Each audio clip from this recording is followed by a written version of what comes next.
Hola, soy el maestro Jorge Enrique Gómez Sánchez, titular de la asignatura Filosofía del Derecho. Y hoy vamos a ver un tema muy interesante que tiene que ver con los fines del derecho.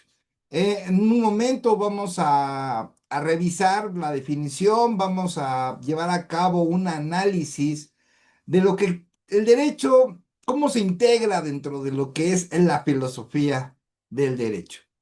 Bien, iniciamos. Primero, vamos a revisar lo que es el concepto de derecho. Técnicamente, el derecho pues se define como un orden concreto de normas de conducta que están instituidos por el hombre para realizar valores como la paz y la seguridad. Esto es de una manera técnica, de una manera sencilla, de lo que nosotros conocemos como lo que es lo que conocemos en la definición de derecho.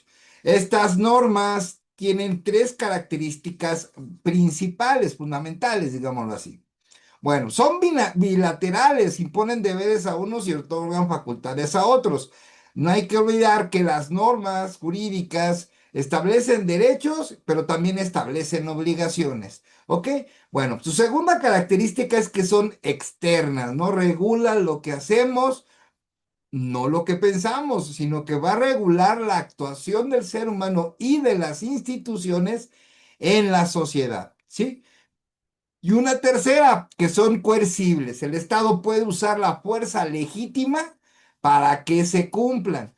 Es muy importante que el Estado tiene esa facultad para decirle al ciudadano, ¿sabes qué tienes que cumplir? O en su caso también, cuando se infringe la ley en aspectos, por ejemplo, penales, pues tendrá que llevar un procedimiento en el cual si se obtiene una sentencia condenatoria, pues la persona que haya cometido el hecho que la ley señala como delito, pues tendrá una sanción que será privativa de la libertad en este caso, porque estará recluida en un reclusorio. Muy bien, recuerden, tres características: bilaterales, externas y coercibles. Bien, su objetivo, pues no es necesariamente hacernos santos, ¿no? O sea, de que no hagas esto, no aquellos en nuestra vida privada, sino que lo que tiene que lograr es que actuemos con rectitud y con justicia en nuestras relaciones con los demás. En los fines de las normas, precisamente las normas se crean para crear un desarrollo óptimo en la sociedad. Nadie puede estar fingiendo derechos de otros o no respetándolos o en su caso, y además no sujetarse a las obligaciones que el Estado determine. Un ejemplo, una obligación que tiene, por ejemplo, las personas cuando se separan y hay hijos, una obligación es la pensión alimenticia, entre otros tipos de obligaciones que puede existir. ¿Ok?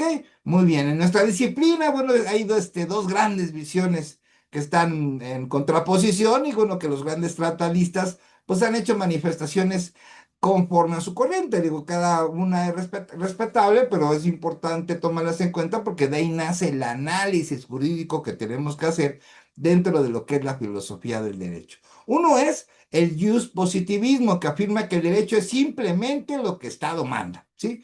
Y tenemos lo que es el jus naturalismo, que sostiene que una ley solo es verdadera si es justa y respeta la dignidad humana. Entonces, tenemos esta contraposición porque puede existir dentro del jus positivismo, dentro de las normas que está creando el Estado, pues obviamente a lo mejor se puede pensar o puede establecer alguna ley que sea injusta, la cual ya para lo que es la corriente del jus naturalismo, pues no sería ley, sería una ley injusta y pues no permitiría su validez. ¿Ok? Entonces eso se contrapone en esta parte esencial. Mientras que hay que las leyes, por ejemplo, de la física no nos dicen cómo son las cosas. Las leyes del derecho nos dicen cómo deben ser nuestras conductas. No robarás, no lesionarás, no privarás de la vida, no vas a querer quitarle las libertades, sus patrimonios. Todos los actos que realice el ser humano, esas actuaciones que realice dentro de la sociedad, se rigen bajo las normas, se rigen bajo códigos, ¿sí? Por esta razón, el derecho tiene una carga moral inevitable, ¿sí? Siempre debe aspirar a la justicia, que es la razón de ser del derecho. Muy bien. Deben grabarse en su mente una máxima antigua donde hay sociedad, hay derecho, ¿sí? Ubi, society, ibi, jus. El derecho es un compañero de viaje silencioso, ¿sí? Que está presente en casi todos nuestros actos diarios.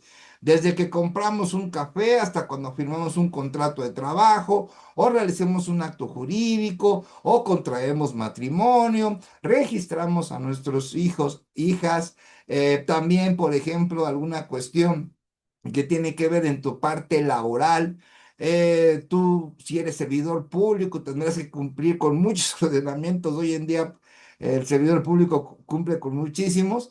Y bueno, también el cumplimiento que se debe de hacer tanto como ciudadano, como también como servidor público, es el cumplimiento en todo lo que tiene que ver con los derechos fundamentales, esto es, los derechos humanos. Bueno, su función social pues es organizar la libertad de cada individuo para que no choque con la del vecino, por ejemplo, ¿no? Cuando creando un marco de seguridad donde todos sepan que nuestras vidas y bienes serán respetados. Pero siempre es importante el respeto al derecho ajeno, es la paz. Un gran jurista mexicano, que algunos ya se acordarán de quién estoy hablando, pues del gran que fue presidente. Benito Juárez. Aquí es muy importante que nosotros cuidemos, tenemos derechos, sí, pero también tenemos la obligación de respetar los derechos de los demás. Eso es sumamente importante. Finalmente, el derecho, bueno, es un saber práctico encaminado a resolver conflictos, porque puede existir conflictos en la vida real, en la sociedad. Nosotros, como futuros abogadas y abogados, su misión no será ser simples repetidores de la ley, sino hay que hacer artífices de lo justo. Tenemos que determinar mediante un análisis a quién ese derecho le corresponde, ¿sí?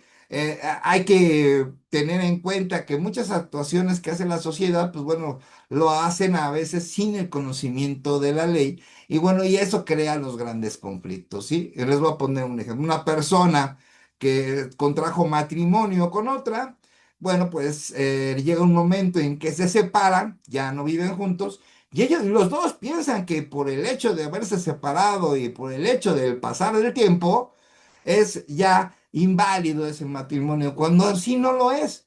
Para poder disolver un vínculo matrimonial, tienes que presentarte ante un juez de lo familiar y poderlo solicitar. No se da por automático. Y eso conlleva muchísimas cuestiones de derecho, sobre todo cuando una de las personas de las partes fallece, ¿sí? Eso es muy importante que lo tengan en cuenta, que bueno, antes de verificar un problema jurídico, tendrán que observar quiénes son los que participan, tiempo, modo y lugar de todos los hechos que estén asociados a ese conflicto y posteriormente buscar qué tipo de normas se adecúan a los dichos y también a las personas que son autores o partícipes de ese mismo. Siempre hay que verificar eso antes de que tú puedas dar una opinión. La filosofía te da herramientas para interpretar las normas no de forma mecánica, o sea, no hay que interpretar las normas de forma mecánica, sino buscando siempre la solución pues más humana y legítima, protegiendo el bien común y la dignidad de cada persona. Eso es sumamente importante. Vamos a poner un ejemplo, el contrato de compraventa, ¿no? Cuando compras un libro, el derecho regula esa relación social. Tú tienes la obligación de pagar el precio, ¿sí? Cuánto se debe, ¿no? Por ejemplo. Pero al mismo tiempo, el vendedor tiene el derecho de exigírtelo, que es la facultad. Si tú te quieres llevar el libro, lo tienes que pagar.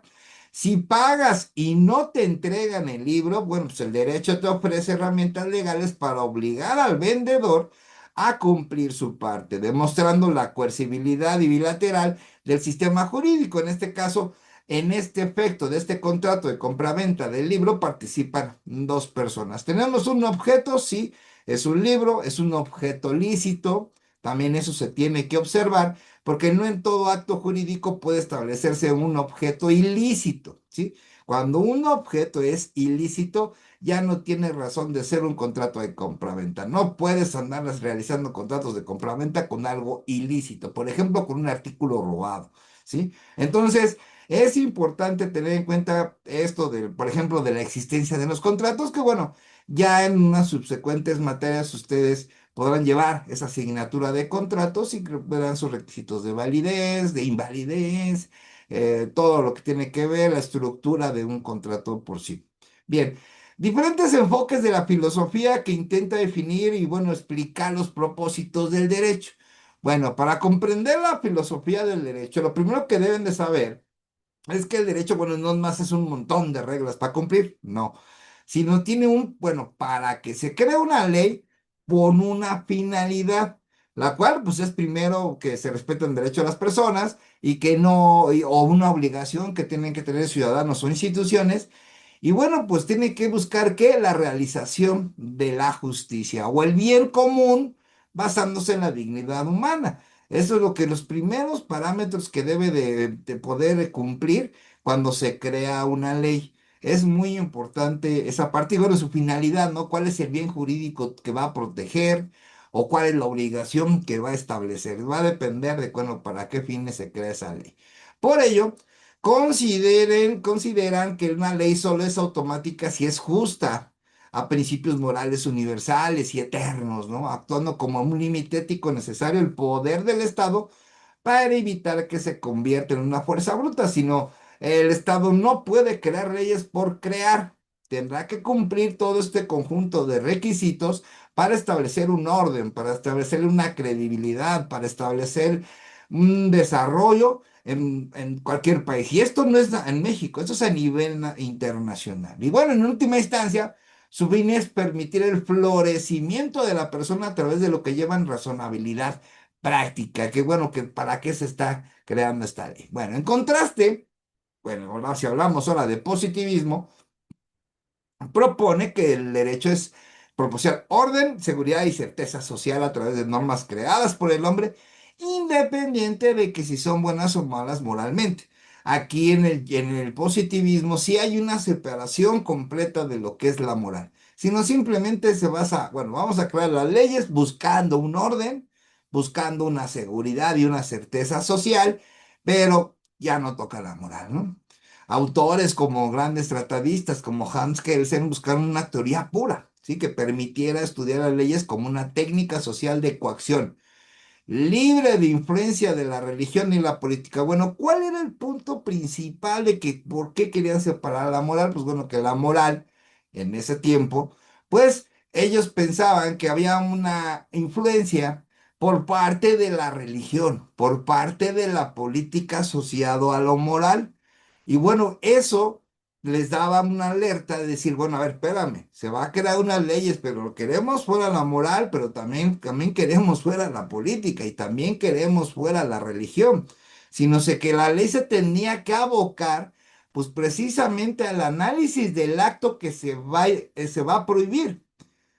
Por ejemplo, había leyes hace muchos años que estaba, pues, muy complicado, bueno, era mal visto, por ejemplo, el que una persona se casara dos veces, ¿no? Entonces ya empezaron a restringir ese comportamiento. Hoy en día, déjenme les platico, que una persona que tenga un matrimonio vigente, por ejemplo, se casó en la Ciudad de México y se va a Veracruz. No sé, se separó de su primer matrimonio, pero no se divorció. Llega a Veracruz, se enamora de otra persona y realiza un segundo matrimonio. Pues, ¿qué creen? El contraer matrimonio teniendo uno vigente, hoy en día es un delito. Se llama bigamia. Entonces, eso hasta ese momento se llega. Antes no se, ni se, nada más era mal visto. Nada más era mal visto. Y hoy en día no. Hoy en día ya es un proceso penal. Fíjense la gravedad que es esto. Y por eso yo les recomiendo mucho bueno, si algún día se empiezan a contraer matrimonio o van a andar con alguien, ¿sí? Entonces, sobre todo a las mujeres, bueno, pues si van a contraer matrimonio, hoy en día, por internet, de una manera gratuita, tú puedes buscar si esa persona fue deudor alimentario o es deudor alimentario. El único dato que necesitas es su CUR y es gratuito, ¿sí? Entonces, Antes de que andes, búsquenlo ahí, ¿sí? Antes de cualquier situación. Y antes de casarse, pues hable bien con su pareja y decirle, oye, ¿tienes un matrimonio vigente? O sea, eso es muy importante, ¿sí? Porque el delito, no crean que nada más es la persona, sino también la otra se mete en problemas y en lo que se hacen las investigaciones a todos mandan llamar. Entonces, mucho cuidado con esa parte, yo se lo recomiendo muchísimo, eso les va a ayudar bastante. Bueno. Para el positivismo, el derecho sirve para organizar el uso legítimo de la fuerza. O sea, la fuerza sí se puede ocupar. Sí puedes forzar a la persona a realizar algo o a cumplir algo o a entregar algo, sí. Pero debe de existir un proceso en el cual un juez lo determina y de una manera legítima. No es así por automático ni nada más porque tú quieres. Hay muchos problemas en este aspecto porque falta el conocimiento del derecho. Yo les voy a decir un ejemplo, y eso me pasó el año pasado. Una persona rentó su casa, ¿no? Bueno, pero resultó que la persona que estaba pagando la renta dijo, no le pago renta, hable como quiera, si no me salgo.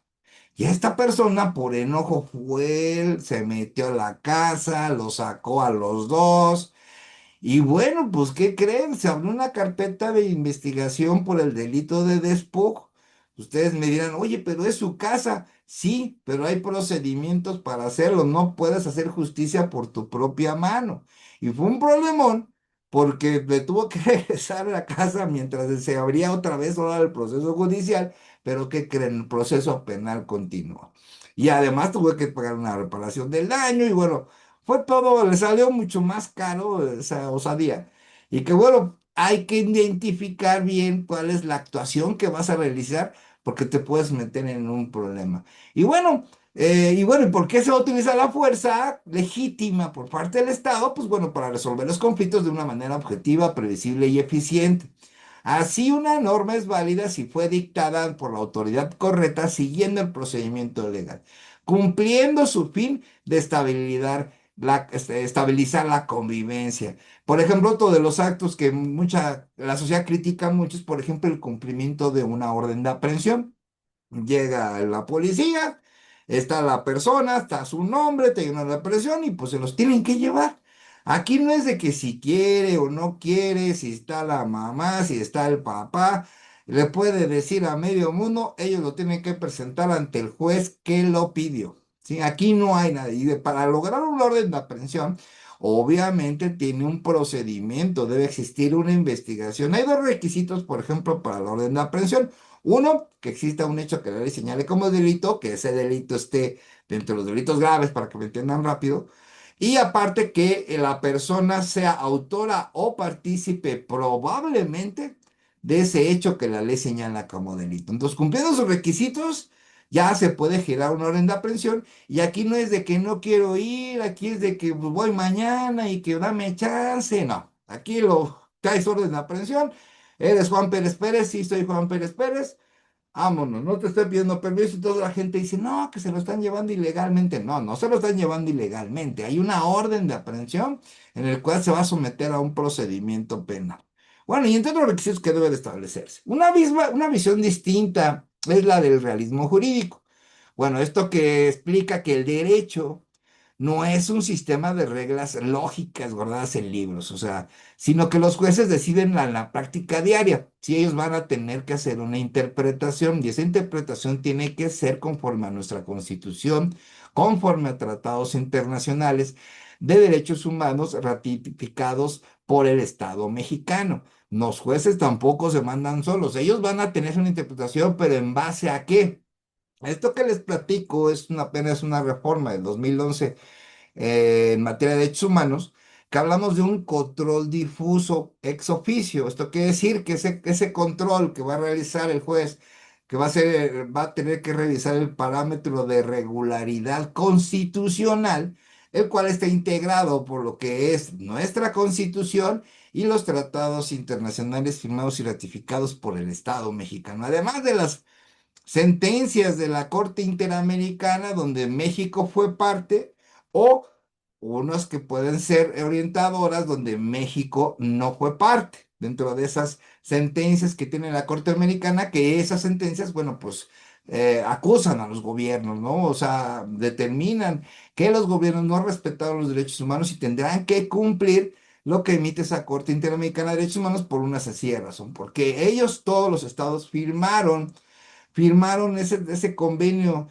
americano de derechos humanos y entonces pues esto lo tendrán que cumplir. Bueno, para ya no irnos para allá, para este efecto, el propósito del derecho es ser un instrumento útil para resolver problemas reales basándose en la experiencia humana que la lógica, ¿no? Bueno, los realistas creen que el verdadero derecho consiste en poder presidir cómo actuarán los tribunales, ¿no? O sea, cómo puede actuar, ¿no? Ante un caso determinado. Por lo tanto, el derecho es un fenómeno social y psíquico que busca mantener la estabilidad de la comunidad mediante la acción efectiva de los órganos judiciales. Los órganos judiciales es quien les va a dar el derecho a quien le corresponda. Pero para ello tiene que cumplir con el debido proceso. Esto es que es el conjunto de pasos que se van a tener que llevar a cabo para poder llegar a una sentencia. No, no es meto mi solicitud y mañana ya me dan la razón. No, que tienen que llamar a las partes, tienen que presentar pruebas, se tienen que hacer un descubrimiento probatorio, todos tienen que tener conocimiento de las pruebas, se va a hacer un desahogo de las mismas y después va a haber unos alegatos y después un juez va a decidir. Esos en términos generales los procedimientos que se llevan de manera general, pero cada uno tiene obviamente sus propias etapas, sus propias reglas y bueno, no es lo mismo, por ejemplo, un procedimiento penal a un procedimiento civil. Son cuestiones que ahorita son diferentes y ahorita, por ejemplo, tenemos en lo que respecta al proceso penal, existe un Código Nacional de Procedimientos Penales que es de aplicación a nivel nacional. Y ya próximamente tenemos, bueno, ya está vigente, pero todavía falta para aplicarse, es el Código Nacional de Procedimientos Civiles y Familiares, el cual ya también va a ser de aplicación a nivel nacional. Bueno, un enfoque moderno muy relevante de hoy es el neoconstitucionalismo, ¿no? Neoconstitucionalismo, el cual afirma que el propósito central del derecho es que se garanticen los derechos fundamentales, esto de los derechos humanos, de cada persona frente a los posibles abusos de la autoridad o de las mayorías. Ok, bueno, pensadores como Ronald Dworkin sostienen que el derecho incluye no solo reglas frías, ¿no? Sino también principios de justicia y honestidad que los jueces deben usar para encontrar siempre una respuesta correcta.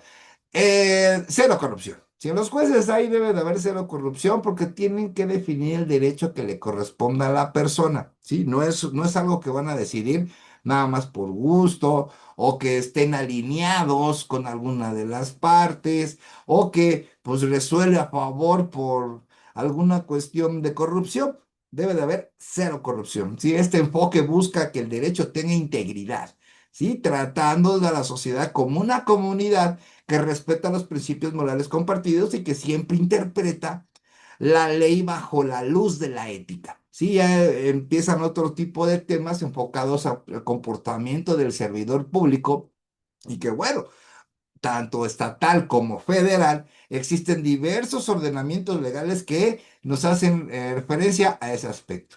Finalmente, el enfoque de Rudolf Stammler sugiere que el derecho es un método para ordenar la convivencia, ¿no? Debe ser de una manera inviolable y también armónica. Su propósito no es crear un mundo perfecto, porque bueno, eso es imposible, sino quiere ofrecer un criterio objetivo para que los fines de cada individuo puedan convivir con los demás. Esto es una vida social justa. Por eso existen ordenamientos de diferentes áreas. Ahí tenemos, por ejemplo, el derecho civil familiar, el derecho penal, tenemos el derecho laboral, derecho agrario, derecho administrativo, derecho mercantil, entre toda la cantidad de áreas del derecho que precisamente se enfocan a poder resolver los conflictos que pudieran existir en nuestra sociedad. Y bueno, dentro del propósito del positivismo, bueno, las normas de tránsito, ¿no? Un ejemplo, cómo detenerse ante un semáforo rojo. Por ejemplo, tiene el propósito de coordinar las conductas de millones de personas para garantizar una seguridad y una paz. Dentro de una avenida hay semáforos. Y sabemos perfectamente que el semáforo rojo es alto. El ámbar es, toma tu precaución porque va a llegar el alto. Y el verde es, pues siga, ¿no? Estas reglas se aplican, son válidas y obligatorias en el sistema legal, permitiendo que todos sepamos cómo actuar para evitar accidentes, convivir de forma ordenada. No es permitido que te andes volando no volando, sino pasándote las luces rojas. Eso no es correcto y puedes provocar un accidente. Bien, la importancia de la seguridad jurídica, ¿no? Como el fin del derecho. Bien, vamos a hablar un poquito de lo que es la seguridad jurídica. Bueno, en términos sencillos, la seguridad jurídica es la garantía que el Estado ofrece, es una garantía que el Estado ofrece a todos los ciudadanos e instituciones de sus personas, bienes y derechos serán respetados, ¿sí? Y en caso de ser vulnerados, reparados. Entonces, aquí tiene el Estado dos funciones en seguridad jurídica. Uno, que pero los bienes y derechos de las personas sean respetados. Ese es el primero que busca la seguridad jurídica. Y dos, si alguien los vulnera, se tendrá que buscar el Estado que se repare. Esas son las dos funciones que tiene el Estado en lo que respecta a la seguridad jurídica.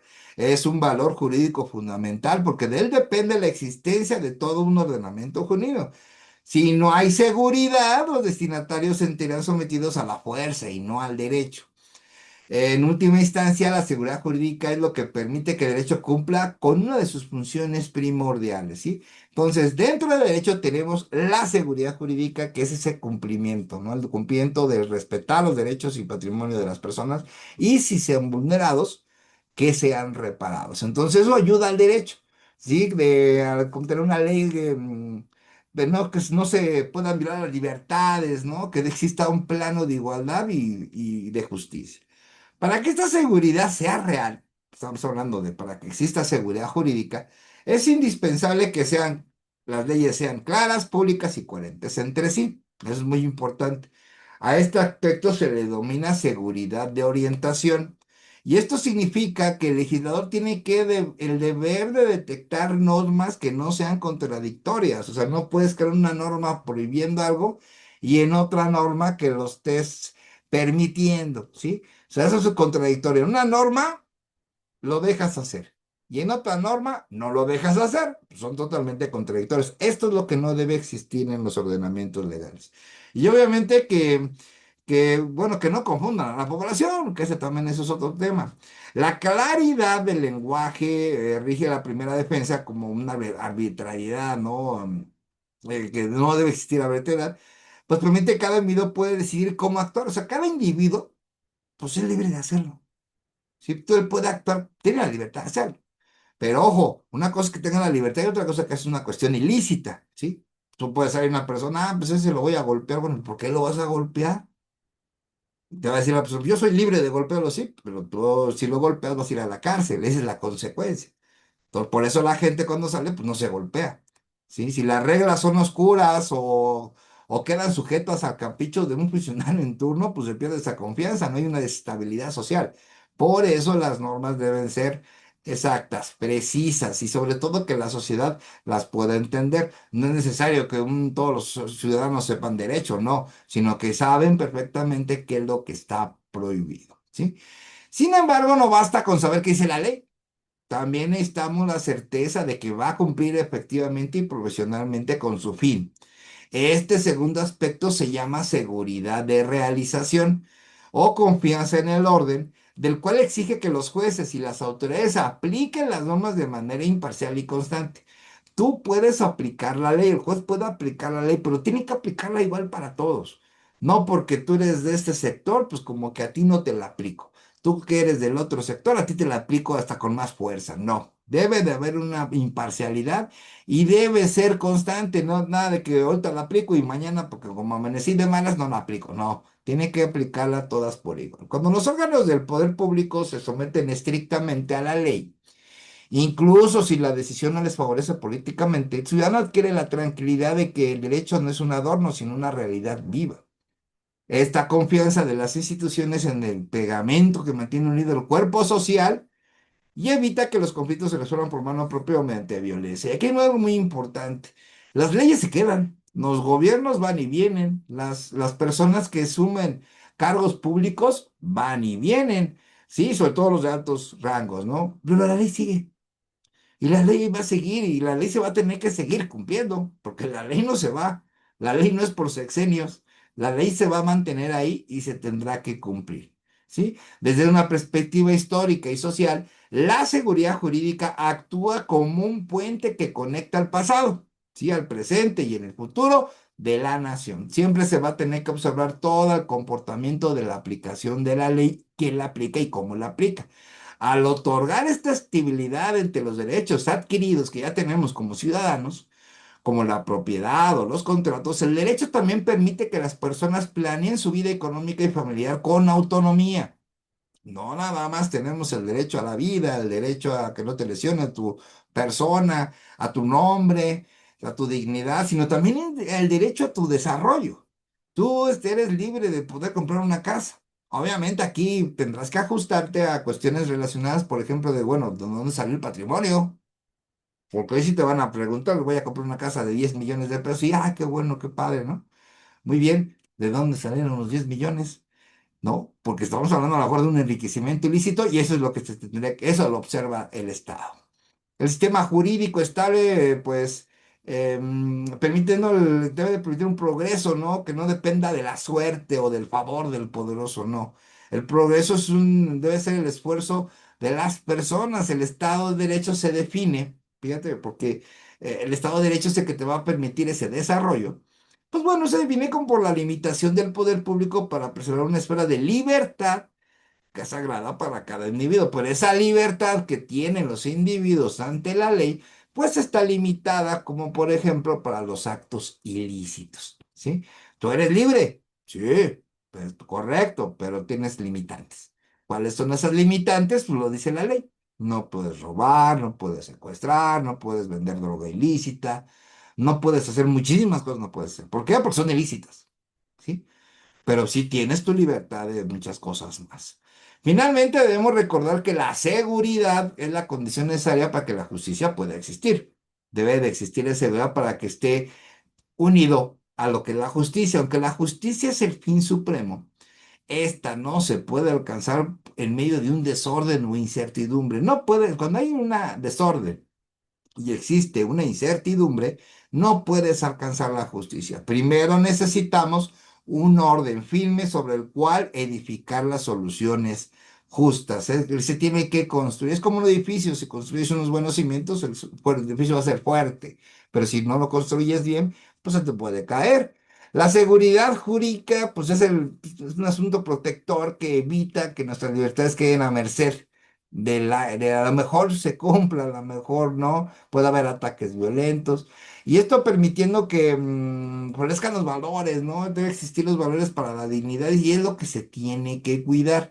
Su misión, nosotros como misión, como juristas, ustedes como juristas también, será velar por este muro y que no se agriete, que por la corrupción o la negligencia, asegurando siempre que la ley sea un instrumento de paz y de estabilidad. Y bueno, por ejemplo, protección de contratos, si una persona firma un contrato de compra de una casa y cumple con sus pagos, pues la seguridad jurídica le tiene que garantizar que el nuevo gobierno o juez no podrá quitarle su propiedad arbitrariamente el día de mañana, permitiéndole tener expectativas seguras sobre su futuro y su patrimonio. Tú compras tu casa, la compraste bien, viene el viniero bien, pues van los jueces, porque ahora también se van a cambiar, y ahora se van a quedar por votación. Pues se van también los gobernadores, cambiamos de presidente o de presidenta, cambian diputados, cambian senadores, cambian autoridades. Pues los nuevos que lleguen van a tener que respetar ese contrato porque fue hecho con esa ley que aún está todavía. Pues no puede llegar arbitrariamente y decirte, no, ya no es tu casa. No, eso no lo puede hacer el Estado, ¿sí? El Estado tiene que respetar y es el primero que tiene que respetar. Bueno, vamos a ver ahora lo que es el bien común y la utilidad pública. Si el bien común es el fin, no es un fin, ¿sí?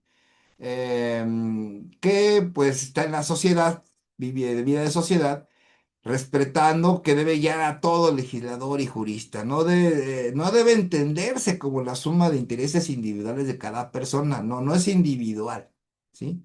Esto es un conjunto de condiciones sociales, políticas, económicas que permitan que cada miembro de la comunidad pues alcance su bienestar, alcance su perfeccionamiento.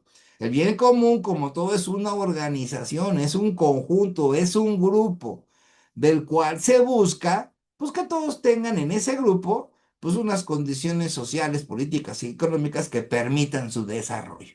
Eso es en términos generales lo que es el bien común. Ahora, en este sentido, el derecho actúa como un instrumento humano precisamente para organizar esa convivencia, para que esté bien, no sea solamente una idea, sino una realidad palpable en la vida diaria. Entonces, el derecho pues, se encarga también de organizar esta convivencia. En la filosofía jurídica, pues es vital y distinguir entre lo que es la justicia y el bien común. Bien. Mientras que la justicia suele enfocarse a resolver conflictos entre individuos, obviamente, o generando derechos o generando obligaciones, o repartir cargas de forma proporcional, lo que es la justicia distributiva, el bien común busca la armonía y la estabilidad de todo orden social. Entonces, la justicia primero pues resuelve las controversias y el bien común pues busca esa armonía, que existe esa armonía y esa estabilidad. Entonces van acompañados lo que es la justicia y el bien común. Santo Tomás de Aquino definió a la ley como una orientación de la relación dirigida al bien común. O sea, que la ley debe estar dirigida a un bien común, lo que implica que una norma que solo beneficia a un cierto público, una cierta grupo particular en perjuicio de la colectividad, pues pierde su esencia de verdadera ley. O sea, la ley debe de aplicarse y debe ser creada para todos, aplicarse y crearse para todos, no solamente para un sector. Hay leyes especiales, por ejemplo, que son para servidores públicos, pero es porque ejercen un cargo y especialmente para sus habilidades, para sus facultades, para sus obligaciones como servidor público, ¿sí? Esas son especiales, pero es porque son servidores públicos, no es porque estén señalados o porque hayan sido estigmatizados. No, no, no. Imagínense, estaría bueno también esa parte, ¿no? De que existiera una ley federal de laboral, digamos, pero para todos los trabajadores eso no es posible. Porque cada cuestión económica, pues tiene sus particulares y las actividades de gobierno que son administrativas, porque no son económicas, o sea, una institución de gobierno no es para que gane dinero, sino es para servir a la sociedad, pues obviamente tiene otras facultades y es por eso que se hace esa división, ¿sí? Bien, por lo tanto, el bien de la comunidad pues se considera más divino, lo que decía Santo Tomás de Aquino, que el bien que de un solo individuo puede asegurar la supervivencia de la ciudad entera. Bueno, la utilidad pública hay que entenderlo como la manifestación práctica y técnica del bien común. O sea, si tienes un bien común, pues va a existir una utilidad pública. Sí, sobre todo en situaciones concretas y de interés del Estado o de la sociedad que debe de establecer, debe prevalecer sobre intereses privados. Aquí no hay intereses privados, es un interés en común que tiene toda la sociedad.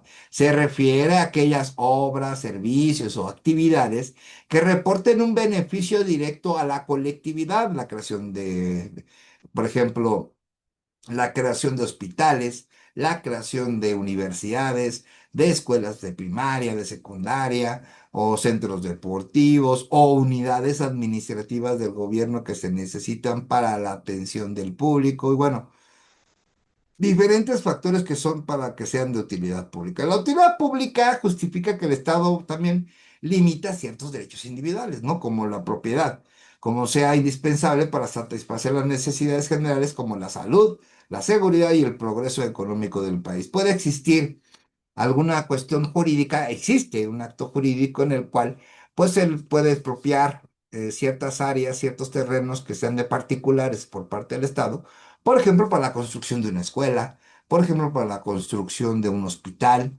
o para el progreso de la economía del país, ¿no? O sea, esos actos sí existen, sí los realiza el gobierno, pero obviamente con sus procedimientos legítimos. Bueno, sin embargo, el bien común no es una carta blanca. Eso no es que pide lo que quieras, ¿no?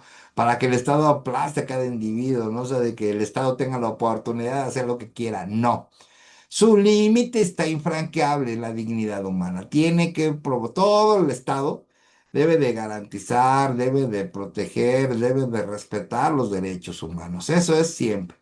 Y bueno, un sistema jurídico equilibra que debe lograr que el ciudadano reconozca su propio bienestar dentro de un bienestar de todo. O sea, todos buscan un bienestar, pero bueno, tendrá que buscarse el bienestar sin afectar los derechos de otras instituciones o de otras o de terceros. La verdad, verdadera solidaridad social.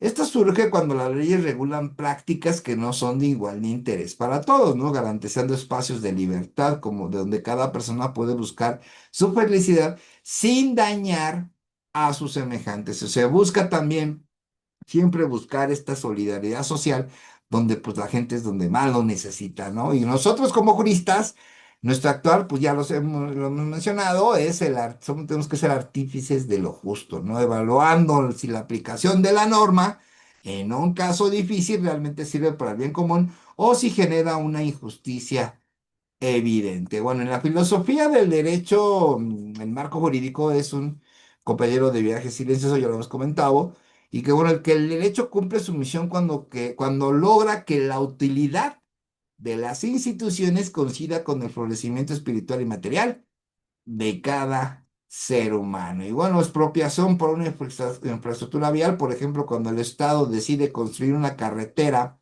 nacional que conectará a pueblos aislados, pues puede expropiar terrenos privados, indemnizando a sus dueños, los indemniza. Hay un procedimiento jurídico para eso.